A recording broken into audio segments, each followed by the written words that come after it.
இயேசு கிறிஸ்துவின் நாமத்தில் அன்பின் வாழ்த்துக்கள். இந்த நாளில் ஆண்டவர் உங்களுக்கு தருகிற வார்த்தை நீதிமொழிகள் அதிகாரம் 10:22. கர்த்தரின் ஆசீர்வாதமே ஐஸ்வர்யத்தை தரும். பிரியமானவர்களே, இந்த காலை வேளையில உங்களோடு கூட ஆண்டவர் இந்த வசனத்தின் மூலமாக பேச போகிறார். உங்க வாழ்க்கை வளமா மாறணும், ஆசீர்வாதமா மாறணும்னு நினைக்கிறீங்களா? அதுக்கு ஒரு வேதாகம ரகசியத்தை தான் நான் சொல்லி தரப்போகிறேன். கர்த்தரின் ஆசீர்வாதம் மட்டும்தான் ஐஸ்வர்யத்தை தரும். வேதத்துல சொல்லப்பட்டிருக்கிறது, முதலாவது தேவனுடைய ராஜ்யத்தையும் அவருடைய நீதியையும் தேடுங்கள், அப்பொழுது இவைகள் எல்லாம் உங்களுக்கு கூட கொடுக்கப்படும். ஐஸ்வர்யத்தை சம்பாதிப்பதற்கான பலனை தருகிறதே நம்முடைய ஆண்டவர் தான். பிரியமானவர்களே, அவருடைய ஆசீர்வாதம் மட்டும்தான் நிரந்தரமானது.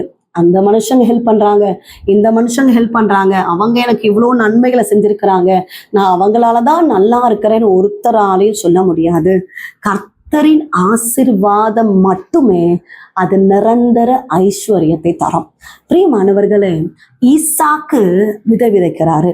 பயங்கரமான பஞ்ச காலம்தான், எல்லா இடங்களிலும் பஞ்சம்தான். ஆனால் இவர் விதை விதைக்கிறார். விதைத்த விதை 100 மடங்கு ஆசீர்வாதமாம். அவர் விதைக்கிறாரு, அதுல ஆசீர்வாதத்தை தந்தது கர்த்தர். பிரியமானவர்களே, ஈசாக்கு ஐஸ்வர்யவனாய் மாறுகிறதுக்கு காரணம் என்னன்னா, கர்த்தர் ஈசாக்கை ஆசீர்வதித்தார்.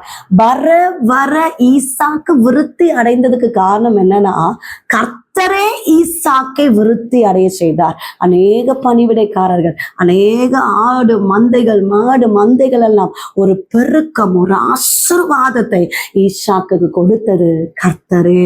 பிரியமானவர்களே, இந்த ஆசீர்வாதம் ஈசாக்கு பெற்றுக்கொண்டதுக்கு காரணம் கர்த்தருக்கு பிரியமாக நடந்ததுனாலதான், கர்த்தருடைய வார்த்தைக்கு கீழ்ப்படிந்ததுனாலதான் ஈசாக்கு ஆசீர்வாதத்தை பெற்றுக்கொண்டார். ஏசப்பாவுடைய வார்த்தை கேட்டுக்கொண்டிருக்கிறீங்க. உங்க வாழ்க்கை வளமா மாறணும், உங்க வாழ்க்கை செழிப்பா மாறணும்னா கர்த்தர் ஆசீர்வதிக்கிற அந்த ஆசீர்வாதத்தை நீங்கள் பெற்றுக்கொள்ளணும், நீங்க அனுபவிக்கணும். அவருடைய கட்டளையின்படி நடக்கணும், அவருடைய பிரமாணங்களை கைக்கொள்ளணும். அவருக்கு பிரியமா நீங்க நடக்கும்போது நிச்சயமாய் கர்த்தர் உங்களை ஆசீர்வதிப்பார். முதலாவது தேவனுடைய ராஜ்யத்தையும் அவருடைய நீதியையும் தேடுங்க, கர்த்தர் உங்களை ஆசீர்வதிப்பார். ஃபர்ஸ்ட் ப்ரையாரிட்டி கர்த்தரை நீங்க தேடணும், கர்த்தருக்கு இம்பார்ட்டன்ட் கொடுக்கணும். காலமே எழும்பி தேவ சமூகத்துல காத்திருந்து ஜெபிக்கணும். நீங்க ஜெபித்து செயல்பட ஆரம்பிங்கள்.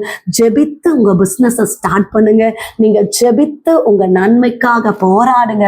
கர்த்தர் நிச்சயமாய் உங்களை ஆசீர்வதிப்பார். கர்த்தருடைய ஆசீர்வாதம் மாத்திரமே ஐஸ்வர்யத்தை தரும். ஜெபிப்போம். எங்களை நேசிக்கிறீங்க நல்ல தகப்பனே, இந்த காலை வேலைக்காக நன்றி செலுத்துகிறோம். கர்த்தர் அந்த நல்ல வார்த்தைக்காக நன்றி அப்பா.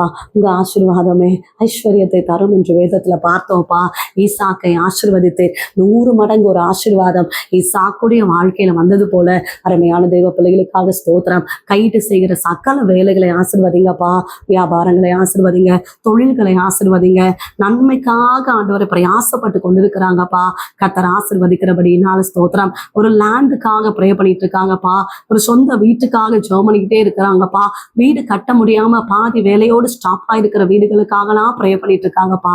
கர்த்தர் அற்புதங்களை செய்யுங்க, நல்ல இடங்களை வாங்க ஆண்டவரே, நீங்க உதவி செய்யுங்கப்பா. விவசாய நிலங்கள் எல்லாம் ஆசீர்வதிங்க. சொந்த வீடு இல்லாதவங்களுக்கு நல்ல வீடுகளை கொடுங்க. வீடு கட்டி கொண்டிருக்கிறவங்களுடைய பொருளாதார தேவைகளை கர்த்தர் சந்திங்கப்பா.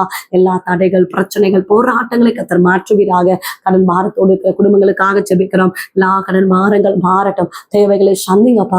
பலவீனத்தோடு இருக்கிற அருமையான தேவ பிள்ளைகளுக்காக ஜெபிக்கிறோம். எல்லா பலவீன கட்டுகள் இயேசுவின் நாமத்தினால உடைக்கப்படுவதாக. கர்த்தர் அற்புதத்தை செய்கிறபடியினால ஸ்தோத்திரம். கர்ப்பத்தின் கனிக்காக காத்திருக்கிற பிள்ளைகளை ஆசீர்வதிங்கப்பா. கர்ப்பிணிகளை கர்த்தர் ஆசீர்வதிங்கப்பா. திருமணத்துக்காக காத்திருக்கிற பிள்ளைகளை கர்த்தர் ஆசீர்வதிங்கப்பா. படிக்கிற பிள்ளைகளுக்காக ஜெபிக்கிறோம். சேஷித்த ஞானம் கிருபைகளை கொடுங்க. சிறு பிள்ளைகள், பலவீனத்தோடு இருக்கிற பிள்ளைகளுக்காக ஜெபிக்கிறோம். எங்க பார்த்தாலும் பிள்ளைங்க ஃபீவர், கோல்டு, காஃப்னு பிள்ளைங்க பலவீனப்படுறாங்கப்பா. ஏசப்பா, நல்ல சுகத்தை, பலத்தை, ஆரோக்கியத்தை கொடுங்க சுவாமி. ஜாப் இல்லாதவங்களுக்கு நல்ல ஜாபை கொடுங்க. குடும்பத்தின் சமாதானத்துக்காக ஜெபிக்கிறோம். என் ஆண்டவர் சமாதானத்தை கட்டளையிடுவீராக. இந்த நாள் முழுவதும் கர்த்தர் தாங்கி நடத்துவீராக. இயேசு கிறிஸ்துவின் நாமத்தில் ஜெபிக்கிறோம் எங்கள் ஜீவனுள்ள நல்ல தகப்பனே, ஆமென். பிரியமானவர்களே, கர்த்தர் உங்களோடு பேசியிருக்கிறார். கர்த்தர் நிச்சயமாய் உங்களை ஆசீர்வதிப்பார். உங்களுக்காக உங்களுடைய ஜெப விண்ணப்பங்களுக்காக நாங்கள் ஜெபிக்கிறோம். நீங்களும் எங்களுக்காக எங்களுடைய ஊழியங்களுக்காக ஜெபித்துக் கொள்ளுங்கள். God bless you.